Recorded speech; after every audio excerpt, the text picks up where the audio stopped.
We went to go see my mother this weekend. You see, my mother has cancer, and we decided to go across the country for a weekend to surprise her, to see how she was doing. And it was breast cancer, so it really wasn't that big of a scenario, I suppose. So I managed to put it out of my mind until we actually had to fly there.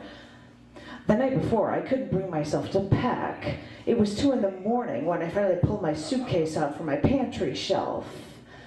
I kept telling people at work, well, you see, I have to go visit my mother because she has cancer, so I have to miss a few days of work. But I was able to say it so matter-of-factly until I actually had to visit her. In fact, when my sisters told me about the diagnosis, it was right around Christmas time, and there was so much work to do, and I had presents to wrap and a meal to prepare, and Christmas was supposed to be a happy time, that I managed to postpone even thinking about it until we decided to surprise her for a visit. And then I had to pack, to decide what to take, what to leave behind, put my life into a little black box with a handle and wheels, and go.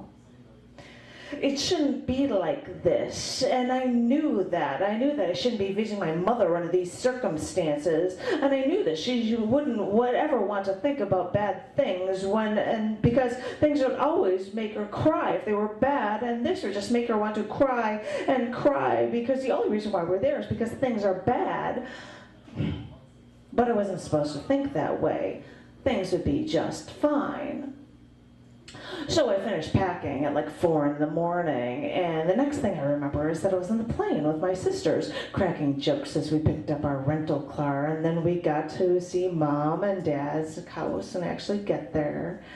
And everyone was so happy to see each other. It was like one big family reunion, and we were all laughing and talking and trying to figure out where everyone was going to sleep. And the sisters and Dad walked into the front room to see if the couches were good enough to sleep on, or if we'd have to get one of those air mattresses, and then I was alone in the den with Mom. So I suddenly became serious, and I sat down next to her, and I asked her how she was really doing. And that's when she started to cry, saying that the cancer spread. But what she was most concerned with was the fact that she didn't want to upset and spoil the time that we came to see her. But what I don't think she understood was that we couldn't have come at a better time, and nothing she could do would spoil our trip.